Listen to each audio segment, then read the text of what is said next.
didn't have a Coke, okay?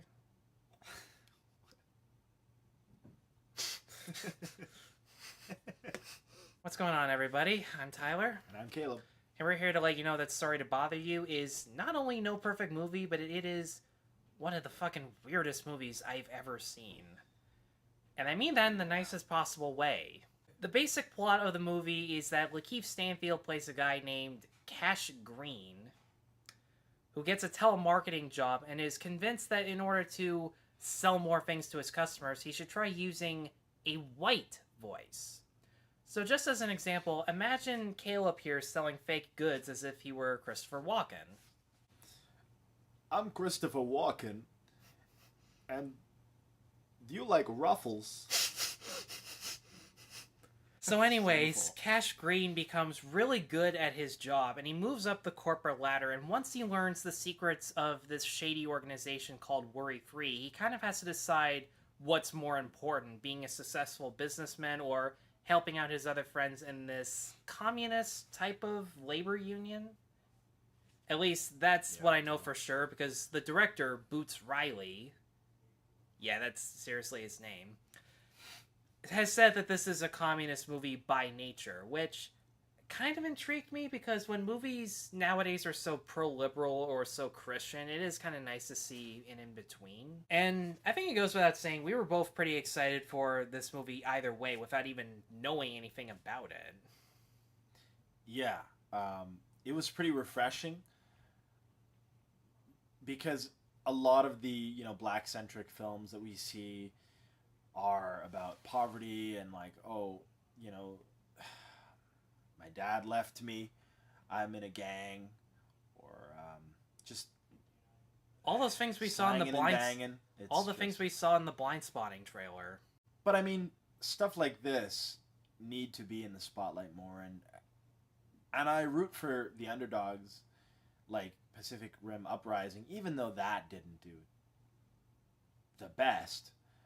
I like characters like John Boyega's and Cash Green, because they're not the regular stuff you see, like, what's his name from The Butler, or Forrest Whitaker? Denzel in Training Day, or Will Smith in every fucking movie. Well, Forrest Whitaker is in this movie, except we didn't even realize it until about half an hour ago. Yeah, that's right. And, like, you wouldn't even notice, because without giving anything away, nothing about this movie is normal. It has like an Atlanta or Charlie Kaufman thing where the world makes no sense, but nobody really seems to care. Because like, as long as they're at the end of the day still alive, that's really all that matters to them. And like, the one thing I was kind of worried about in regards to the premise was that Lakeith Stanfield was going to get overshadowed by the guy playing his white voice, David Cross from Mr. Show, who for once is actually funny, because normally, well, outside of Mr. Show, normally I don't really like him because he tends to overstate the joke or is a little too over the top in the delivery. He does do that. Yeah, I have. But here, it's just, he's just in character and he's playing it straight, which is something I want to see him do more often. Yeah, and I mean, we got enough of him, and it was nice that they didn't monopolize, the whole film with his voice, and that didn't take over too much. But it was a plot point, right? Yeah. Because like there is one character who you only hear their white voice, and it's Patton Oswalt, who really made it into a pretty fun villain who has power, but he doesn't have as much as he wants to.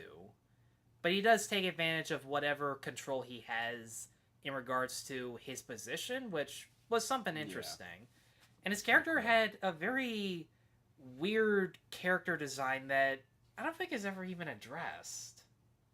Because, like, he has half a beard and an eye patch.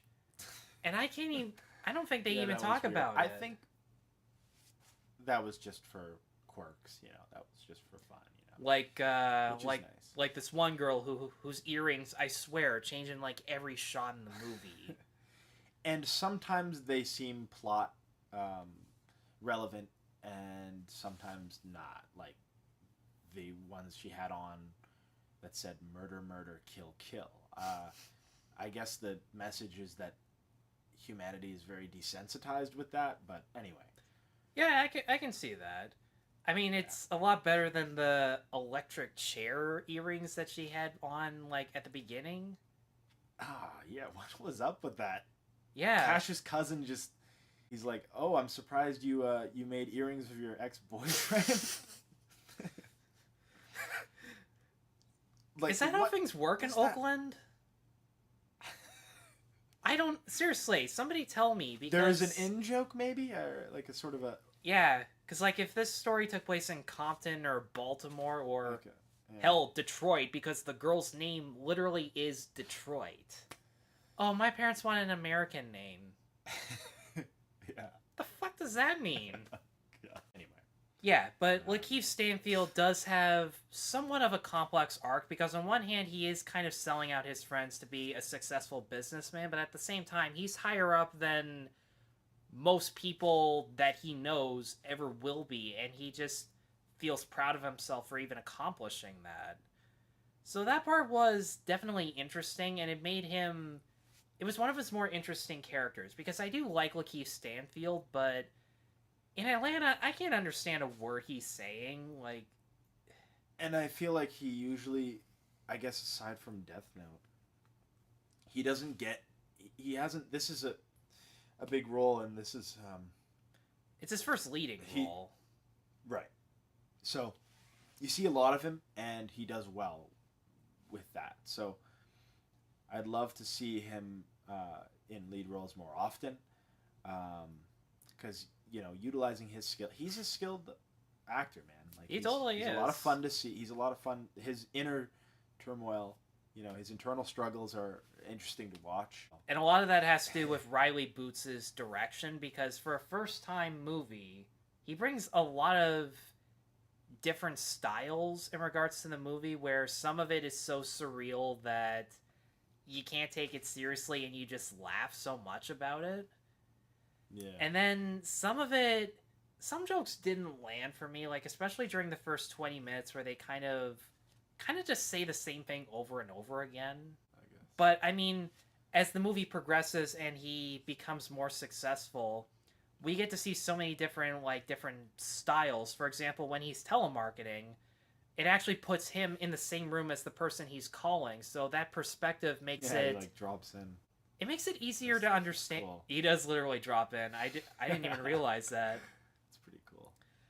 And it kind of makes it more believable as to how a telemarketer would even sell something, because I think we can all agree when someone calls you and they're trying to sell something, it's just like, how do you even pull this off to begin with? Because there are so many things like sticking to the script or calling just about anyone or calling people at the exact same time, because they make it seem like they've called these people before. But what a lot of these kind of movies, I guess, like Wolf of Wall Street maybe did this too, where they said stick to the script. Did they say that in that? Anyway. I can't remember. I don't remember that much. I get the idea that they want you to, and then at some point telemarketers, like if they see you kind of deviate and you sound like you believe yourself, then it kind of works out. So you can see the guy, the actor from Sense8, one of the actors anyway, who's a higher up, he's a supervisor. He sees that Cassius is sort of deviating, and he loves that, and he gets really excited, and he's sort of a foil maybe, or an anti kind of yeah. So it's really cool. Like you were saying, a antagonist to be like excitable like that, Yeah, because like villains nowadays, they just have a permanent resting bitch face, and it's just there's nothing exciting about that. There's nothing you wanna see. You want to see them have fun, And, that's what makes them an awesome villain, because they love what they're doing. Yeah, exactly. Especially Armie Hammer in this movie, because dude's fucking crazy. The conspiracy that he's doing, I'm not even entirely sure how he could even how anyone could get away with this in real life. But he just sits there and it's just like, I need you to understand, I'm not crazy or anything. And like he's just like, the fuck is going on, man? Yeah, he genuinely believes that he's doing the right thing. Yeah, and you can kind of sort of understand how someone that deranged can come to that conclusion. Yeah. And I kind of hope he gets more movies like this where he is a villain, because he's cast more often as like a leading hero, and it's not that he's bad, it's just the projects he picks they're not good. Hopefully we see more of Lakeith. Hopefully we see more of Armie Hammer. Yeah. And some of the lesser known guys like Stephen Yeun. But even he had somewhat of a decent arc where he had one of the best jokes at a political rally where he just goes completely off the rail and talks about some of his more personal stuff. Oh God. And you're just sitting there and it's just like, okay, what's going on? And you can see that the crowd around him too is kind of like, you're going off the rails here. It's a bit off script. They're just like, well, we got to do something. Yeah! We talked about this before, but the themes of this movie, it doesn't matter what race or background you really come from. These things can really apply to you. Like, you don't have to be a black guy to be anti-capitalist or just have really shitty living conditions that make you want to be as rich as possible. Mm-hmm. And the Union kind of reflects that too, because, like, I thought it was pretty diverse in regards to who was who. It did lead to one of the more interesting climaxes that I've seen this year. Yeah. Riots break out almost half the time in this movie, but the very last one... Oh, man. It's like The second half of this movie turns into like a Terry Gilliam version of Get Out. Which, if you didn't think if that doesn't sound interesting, just give it a chance, because it is dark and kooky and so surreal that you just gotta laugh at it. Nobody saw that coming. No. Which was great. You want more films like that. There was, times where I thought they were going to take it in a certain direction. They didn't. With the one, the new supervisor that they brought in, right? Where she was sort of hitting on Cassius there, and I figured that it would be about him now like cheating on his girlfriend, and that being a big, that would have sucked.